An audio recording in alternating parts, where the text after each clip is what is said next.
Good morning. Good morning. I want to start by thanking the members of the Downtown Engagement and Public Safety Initiative for their work on addressing issues downtown and activating our spaces in a positive way. While we have more work to do, I'm encouraged by the way we're coming together, business, civic, community, and governmental leaders to combine our resources and create positive spaces downtown. Part of this work involves lifting up and coming small businesses which are contributing to our downtown community. One of those businesses is Whiskey on Washington, which just opened earlier last month. And I was glad to hear that Mr. David Shanks is a bourbon fan just like me. Remember, all bourbon is whiskey, but not all whiskey is bourbon.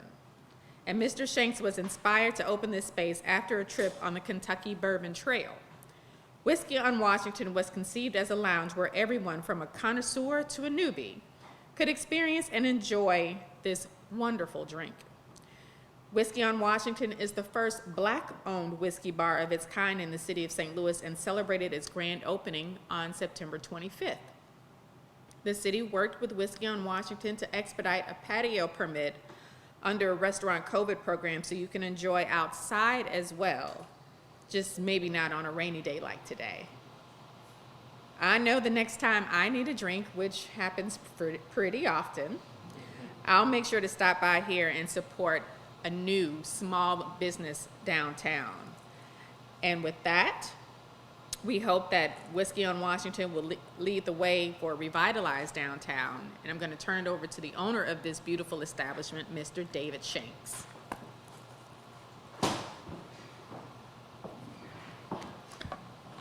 Thank you, Mayor Jones. I truly appreciate that. Also, a few other people I'd like to thank.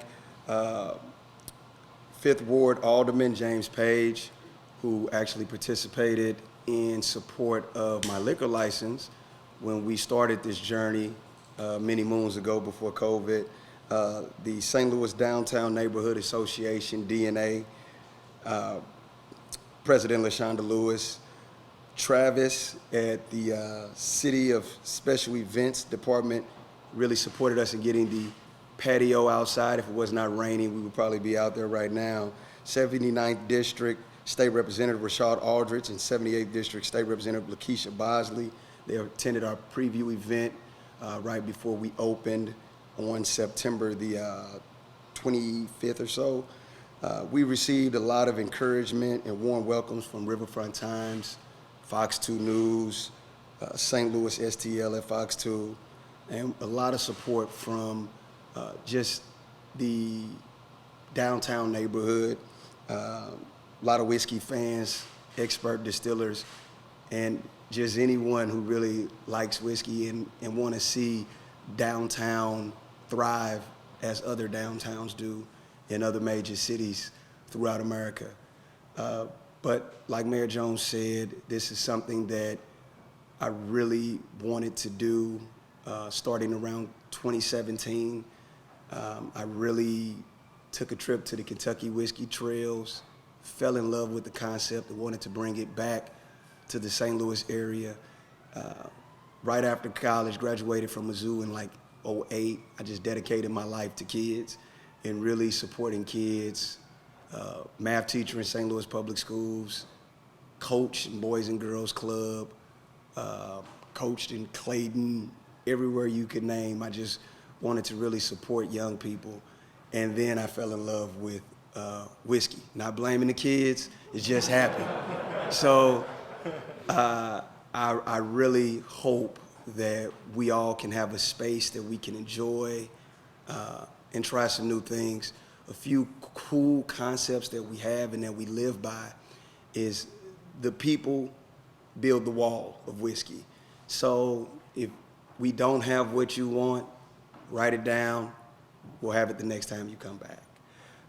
We also do not serve food, but you're welcome to bring food from anywhere. Hopefully you enjoy one of the restaurants located on Washington Avenue. And that's all I have. Thank you. And Whiskey on Washington, 1321 Washington Avenue, right at the corner of Washington and 13th.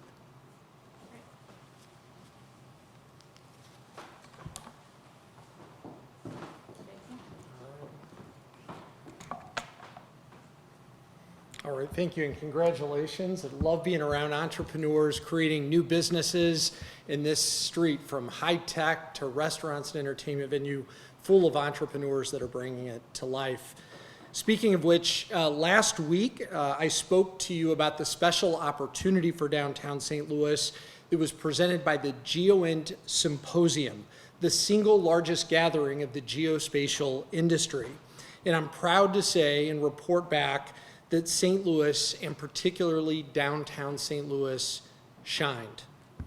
Over 3,300 registrants for this industry came to America Center, just down the street, coming to downtown St. Louis from all over the country and more than 24 countries.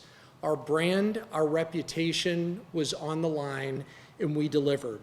They heard from Mayor Jones personally, who spoke about the promise that the geospatial industry has to transform our city for years to come, and importantly, the way St. Louis is working differently to make sure we create opportunities for all and address those barriers as this industry starts to take foot. And I will tell you, you would be so proud of the way the mayor represented our city on the big stage in front of that global audience to bring new investment and new jobs back home to St. Louis.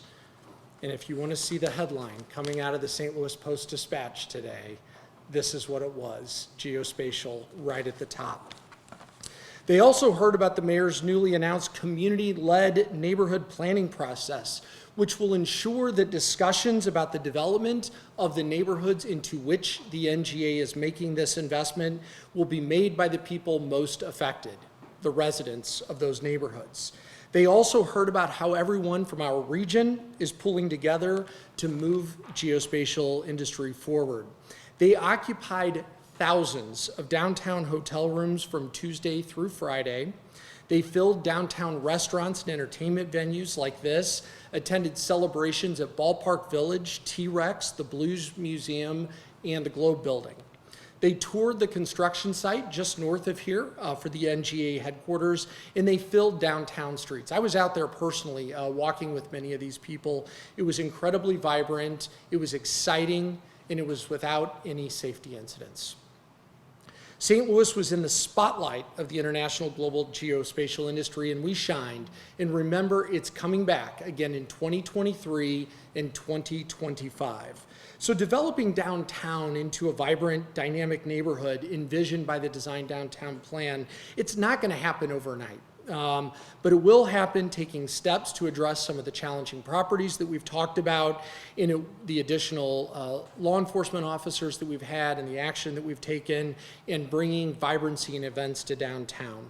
And with the addition of successful conferences that we're going to continue to go out and compete for, like Geoend, to bring that global audience to downtown, it is part of the solution.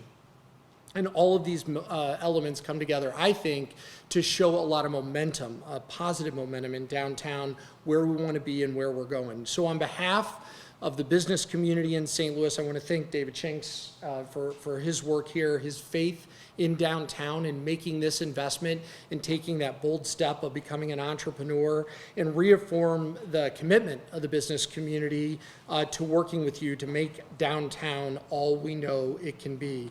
I would also report, I just got the final numbers in this morning, over 1,000 people came out to participate in the Lot on the Landing concert series that we've talked about this weekend, and the report coming back from the production firm, no incidents, exclamation point. So again, another safe, enjoyable event, bringing people back to downtown St. Louis to enjoy it as it was meant to be.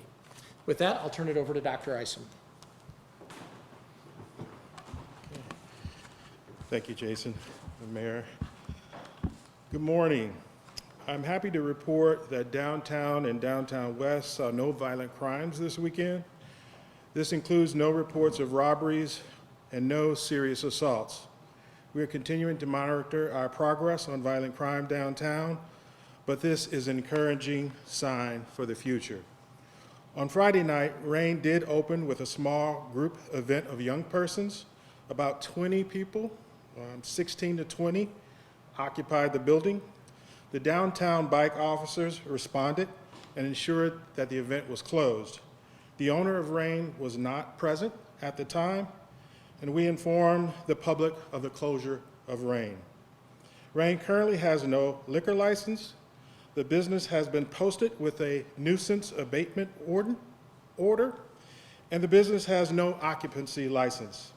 No arrests were made on Friday night, no summonses were issued, and the business has since remained closed. The City Councilor's office is evaluating next steps in this case, and we will continue to keep the public informed as we move forward. Rain has a rent hearing scheduled for Thursday, this coming Thursday.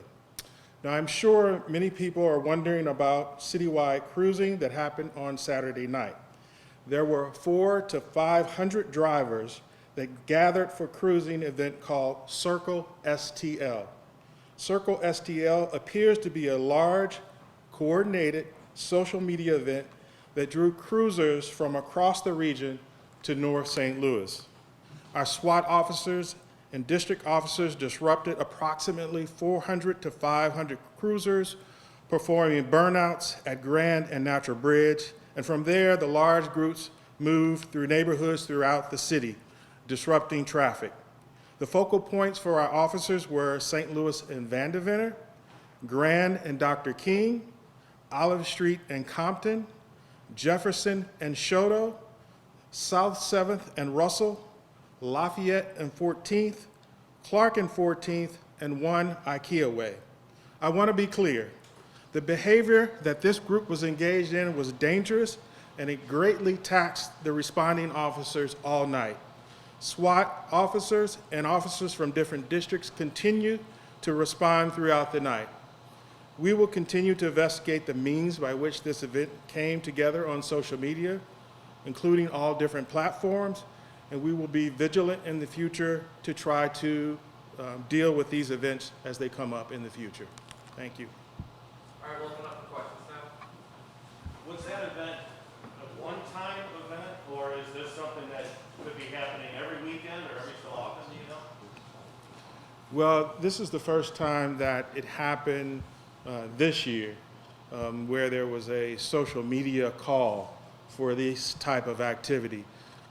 We're hoping that this won't be, we won't have any more incidents. We will monitor social media, but we're also asking the public. I mean, if you've got family and friends who are engaged in this type of activity, know that we have serious crimes to deal with in the city of St. Louis, people who are really in crises.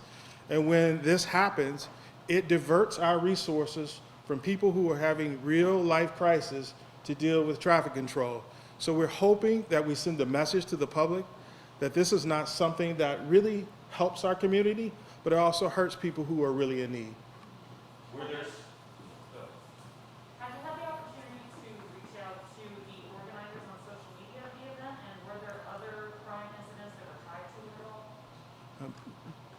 We did have some arrests that were tied to it, as you might imagine, as we went from location to location.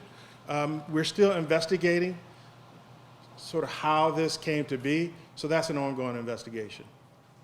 so there were arrests and summonses issued as a result of this? I think we issued about 20 or so summonses on Saturday night, and there were a couple of arrests associated with it. Can you talk more about, you talked about showing some promise, no arrests or anything this weekend, so it appears this group of public safety is working. Can you talk about that? Yeah, we do believe it's working. We believe we have officers in the right place. More importantly than that, we have events that are going on downtown that occupy the space. And so I think, as we all have stated, when you have a vibrant downtown with a lot of people and a lot of activity, that encourages public safety. But we do have officers in place to be visible. So I think it's the combination of things that are working. Since the curfew was adopted, have you seen a diminishment of incidents in the late hours? Well, over the course of the last 2 or 3 weekends, we've just seen a diminished amount of young people who are coming out and being downtown late at night. As I said, I think that's a combination of factors, not all policing. We did have some youth events downtown, and I think that was encouraging. So certainly the police presence, and I'd like to say, we haven't issued one summons for curfew to anyone. But we do want to make it clear that young people shouldn't be downtown after 12 o'clock at night. Director Estes, thanks for talking about rain. I just wanted to get some clarity on their status. So they are not supposed to be operating at all within the next month? Do they have a month to kind of clear stuff out and then that'll be it? They don't have an occupancy permit at this time, so no one can occupy the establishment. What do you make of this party day through Friday? That seems kind of, I mean, to quote Mike Schill, they have homeless, it sounds like. I mean, Well, we'll just say it's a lack of communication on their part and a lack of understanding as to what were the rules in place. And so we made that very clear to them. I think they know it now, and we will continue to move forward. Dr. Isom, this isn't the first time the city has dealt with drag racing in the city. Is there a new plan going forward to figure out how to control traffic and handle these situations going forward? Yeah, I think there are a number of different things we're working on in terms of traffic calming measures, but certainly part of it is enforcement. And so we do have an enforcement strategy looking at different locations throughout the city where officers are supposed to focus on. But with that, I think we still have to have a plea to the community in terms of this type of behavior and how it taxes our resources. And so I think that's also a message that we're trying to get out here, is that we implore the community to be more responsible and to obey the traffic laws. We will be enforcing it, we will be doing other things, but we need the public's help in this as well. How many officers were drawn to that event on Saturday? I don't have an exact number. But you said it did take away, sort of diverted resources that would have been going elsewhere. Right, so as I indicated, we have our SWAT officers, but we have district officers who are responding as well. So, district officers, as I indicated, it happened throughout the city. So all officers who were on patrol were pretty much engaged in trying to slow this activity down. Some might say arrests send a message, especially when it comes to something like rain. Pretty well known what their status is, so to play dumb seems kind of hard. Can you explain why a rain arrest or any summons or nothing like that was done once that party was discovered? Right, well, I think, this is the first step in the process. I don't know that we want to move to locking people up the first time we have a misstep. So they were cooperative, it was closed down, and we will see what happens next time. Was it residents or some of your additional patrols that caught wind of what was going on there? No, we had some idea through social media and some other things that this might occur.